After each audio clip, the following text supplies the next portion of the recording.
me and Tom Bolander, to powder. He showed us how to ski powder.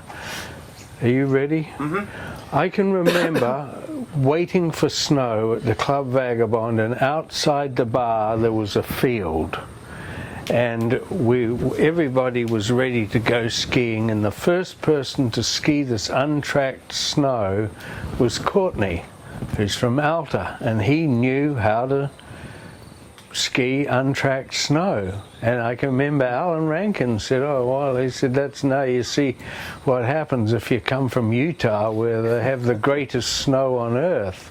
But Tort was instrumental in guiding Tom Bolander and I. First thing he did, he was running the ski shop. He taught us how to mount skis, and we had gone over to the Artenhofer factory, the Swiss Artenhofer skis, and we filled the Volkswagen Combi up and brought all these skis back, and the rental skis we had to discard from the Vagabond. They were pieces of rubbish, wood with, you know, the edges with little screws you screw in, and here all of a sudden the Vag was able to invest in these modern Swiss Artenhofer skis, which Courtney, we all mounted together. But I think Court also introduced Tom and I to snow safety, in that up on the top of the Bernese, he took Tom and I one afternoon down the Black Trail where Dougal Haston was killed. He was killed at the base of the Black Trail. That's where they found him. But Court took Tom and I powder skiing and showed us how to ski untracked, but it wasn't that I remember. It was the rules he laid down for us about skiing in an unpatrolled area or a closed area. The rule number one was we went one at a time and watched very carefully. Do you remember that? Well, I remember that part of it, but also this is pre-skatey and now whatever the beacons are. We had no beacons, no shovels. It was just, you know, you look and pray to God you could find a hand sticking up or something, but fortunately we didn't have to deal with it. Do you remember the avalanche cords? Oh, absolutely. The little red cords? Absolutely, yeah. With the little crimped on numbers in direction pointing. Go this way on the cord. Yeah, I remember my father tying those to me when I was a kid. You know, little boy. Yeah. And he was counting on they'd have to dig up. me out. Yep. And he carried a shovel though, but it was a Army surplus. Oh, one of those foldable. The ones that you think of, you know, digging a hole to take a shit in. Yep. Yep. Yeah. Yep. Anyhow. Absolutely. Okay, so now you have one Morning Glory seed story, and so does he. Do they go together? Well, we both knew Leighton, but I can remember when I met the big guy, the climber from Boulder, who was highly respected for some of the climbs he'd put in. Black Canyon stuff that they put up before then. Big time. Well, when he arrived at the Vagabond, I headed off with him. The big guy used to talk through his teeth, sort of, you know. He'd say, hey, Kiwi, or hey, Kiwi, you know, he'd talk like this. And he found out that I had actually taken LSD in London. And this intrigued him, and he explained that he had some Morning Glory seeds, and would I like to try them out? Well, he said it's going to be similar to LSD, and he said, well, just crush them up and you can eat them, and I'll be your guide and make sure you don't jump off any balconies or do anything stupid. And I did, and it worked, and yeah, Leighton made sure I was safe, and it was Morning Glories. And if you look up into my garden, there's a plant there with a purple flower, and that is actually a Morning Glory plant. But I've never bothered to try the damn things again. But they're pretty strong. Do you remember anything like that? Well, I remember I had my Volkswagen, and we drove all over Lausanne buying Morning Glory seeds, buying packages of Morning Glory seeds. And going back, it was after John was killed, and Marilyn loaned us her pepper mill, and we ground them up in her pepper mill. And Oh, I made a didn't know mash. this, really. Made a mash and drank it down, and went back, and you weren't there, and he laid on your bunk, and had visions, and I lay in the bottom bunk, my bunk, and sort of, so what's this about? Nothing going on. Yeah. Never got any kick out of it. Okay. But Leighton Okay. claimed he was having visions. Ooh, just having a grand Yeah, time. it worked for me, but it certainly wasn't anything like as powerful as the Sandoz acid that I had taken in London. Nothing like that. I think nothing is No, as good as yeah, I pure, think. real acid. Well, this stuff came through Timothy Leary himself. He had been chucked out of Harvard University, and the group of people that he had been involved with ended up in London, and they were playing around with it because it had been originally decided that it was something that they could use in psychiatric institutions. And maybe it is, but boy, it would confused me, and I wasn't in a psychiatric institution. Yeah, I was always too chicken to do acid. And hell, I remember the last time, maybe it was not the last time, but one of the later times he went through Salt Lake and left a stash of, That was that red Lebanese hash yeah, that Lebanese that I hash in spoke the of drawer. sooner. Yeah, I'd somehow or other I'd In left your- it your at Court's coat house. jacket, and I was worried the cops were going to be in there, and I was going to the slammer, and I'd never be fucking employable after that. And Well, it was very, It was never too early to start worrying. thoughtless of me. I've always been very careful, but whenever I came into Salt Lake City with this job with the ski company, with Hexel Skis, Court and Kit kept a spare bedroom for me. It was before their two boys arrived, and they were very hospitable, and I had a lovely place to stay while I was in Salt Lake City when I would come through to do business, and I did. I left a little hash pipe and a chunk of red Lebanese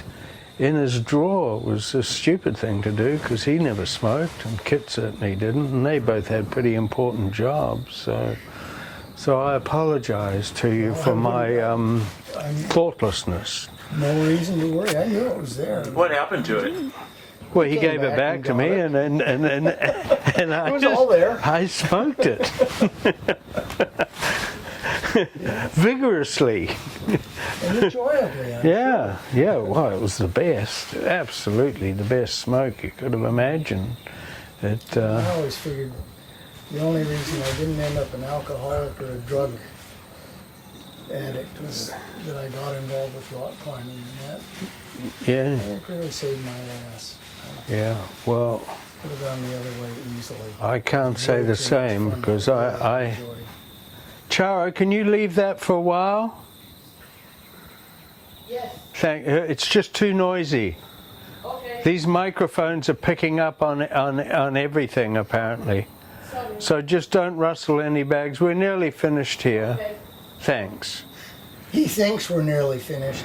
Do you have any, since as you were a climber, and I've seen, I have pictures of you at the Vagabond Club with your beard. I have a picture of you working in the kitchen. Oh, I remember. I have pictures of you sitting next to Dougal Haston reading the newspaper.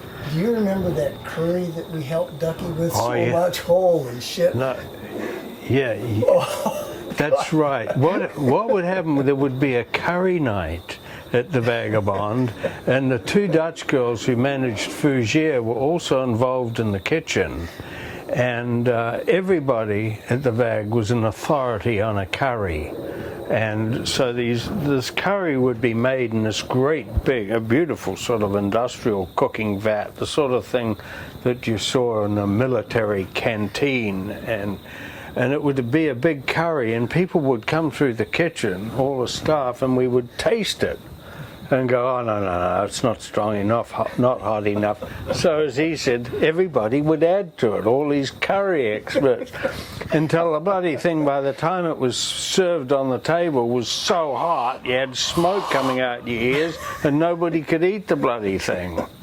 including ourselves mostly. It really was. It just ruined it. And Carol would go, "Who's ruined this curry? You know, nobody's eating this curry." And it was all the curry experts who knew that it wasn't hot enough. Well, a decent curry, as we all know, it takes time for it to kick in, and the first 2 or 3 or 4 mouthfuls don't really do it. But about 5 minutes into a decent curry, and it's working through your body. And I mean, this was a hot curry. It was unpleasant. Yeah. It was just almost inedible. Yeah. But the food was pretty good there. I mean, one night they had an Indonesian dinner where Luke van der Kay, one of the partners in the club, he would bring some friends in from Amsterdam, and it was a formal dinner for staff only. And if anybody had them, we would wear a shirt and a tie, and we'd sit down and they would serve these, 30 or 40 different dishes, and each dish was explained to us by these cooks who came out of one of the big hotels in The Hague or Amsterdam, and it was a huge spread, and I can remember Alan used to say, "Don't eat anything today because the dinner tonight is really gonna be memorable." And it was, and Carol, who was in charge of all the cooking, she was very imaginative. I think I told you about her hamburger recipe that I fought her over.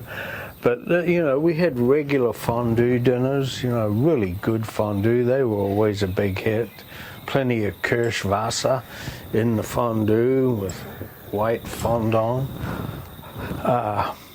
It took some imagination to feed. How many? I can't remember how many there were in the Vagabond and Fougere. I would say there were usually 30 to 40, but I honestly can't tell you.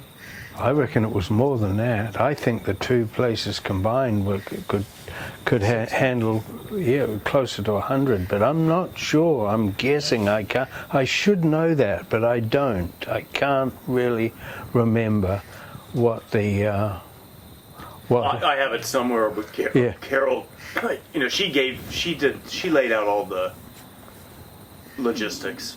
Yeah. When I spent 2 days with her. Yeah. She thinks all those sort of details. Yeah. Yeah. So whatever happened to, was it Bernie? Bernie. They had Benny Benoit? Benny Benoit, the Canadian pilot. Benny and Audrey. Yep. Yeah, they were the ones that used to do the bed wait. checks. Let's see. Yeah. Hang on a minute. I don't know how. Still is active. Did you know Ted and Lisanne? I knew him from Salt Lake before Lisanne. So, yeah, Ted was one of the group of us that were climbing in Little Cottonwood Canyon. And it was largely Ted and Rick Reese were the two real driving factors. Kurt Hawkins, who was a wild man in his own right. And they were sort of the heart of the Salt Lake group, and then some of us younger tagged on. George Lowe did a climb called the Lateral Fin that we all thought was, he said, it's probably 5'9", because, at the time, 5'9" was the hardest thing that could be climbed. But doing it in mountaineering boots, and he and a fellow by the name of Mark McQuarrie did the first ascent on this thing. And I sat down on the road and watched them. And at one point it was up some really delicate rock in Little Cottonwood Canyon. And you'd see Mark stick a foot out to get to I guess it was his left foot going out, trying to get to a chicken head. And he'd stretch that foot out and boing on an old laid gold line, and you could see it stretch and Mark bounce on the end. And he did that a couple of times. He finally made it to the chicken head and started to drill a bolt hole. And of course, there were hand drive rawl bits, and he broke the damn thing off in the hole, and he didn't have a spare with him.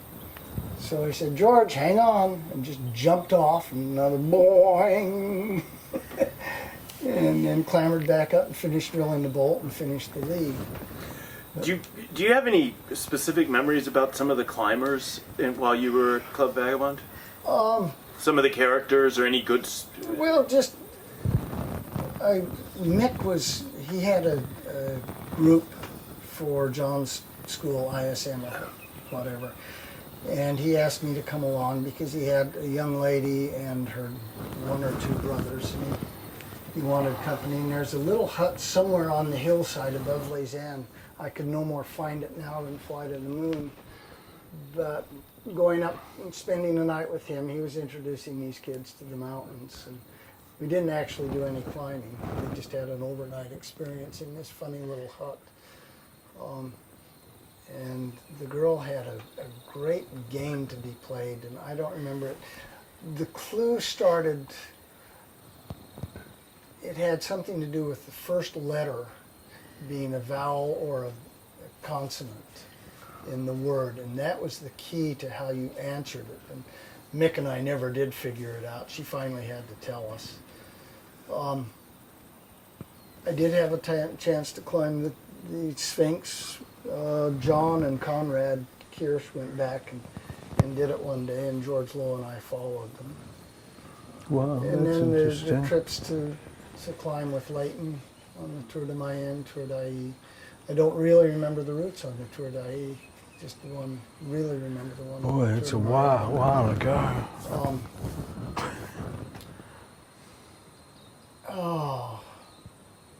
The other thing that I remember so markedly was after John was killed, Mick and I went over to sanitize the room and clean up what he had left and get it all back to Les Annes. At the Kleine Hotel? Yeah, at Kleine. Oh, God.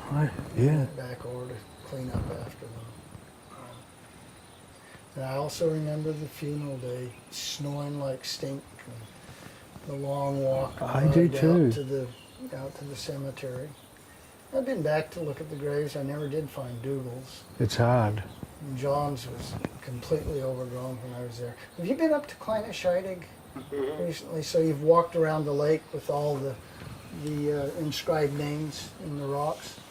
I just found that last summer, and this, whoa, what's this about? And it's So did you guys actually memorable. clean that out? Did you take all the fixed ropes down? and no. This was, the climbers were off the mountain. It was just going back to clean up the hotel room. Oh, no, no.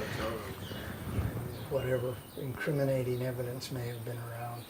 Did go up with John and Mick and either Alex or Stuart Fulton. I don't remember which one. And they wanted to go up and work on the west face of the Drew. And I went up sort of as a camp follower, and we had a couple of young ladies that went up with us.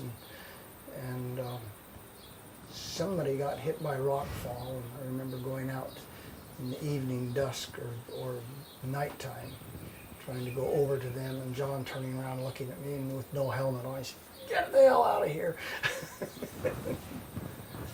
But at the time, nobody in the U.S. wore brain buckets for any reason. So it was a different life. Resupplying it, we figured, well, let's see. It's such a long slog up from Montanvert, up that moraine. Let's drive up valley and ride the teleferique up to the Rognon on the Vert.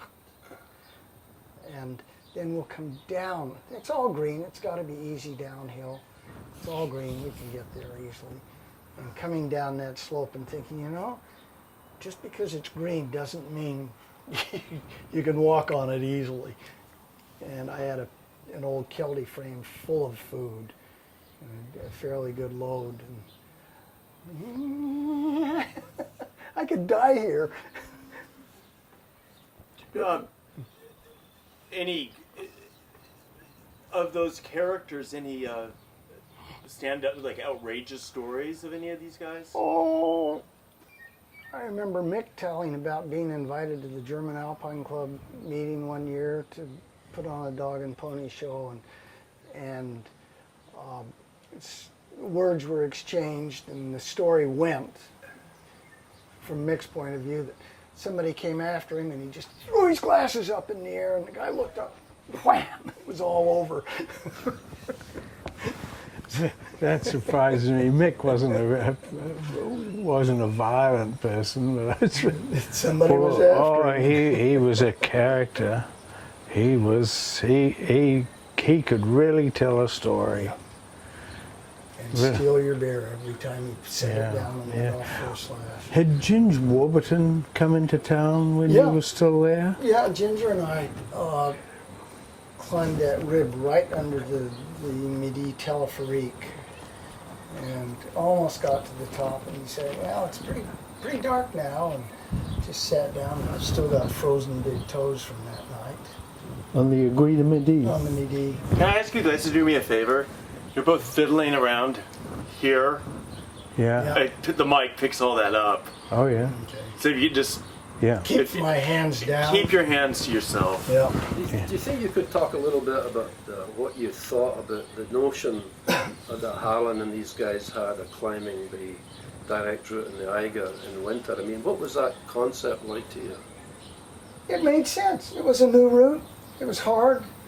You know, it's what do you do after it's been climbed in the summer? Well, you climb it in the winter.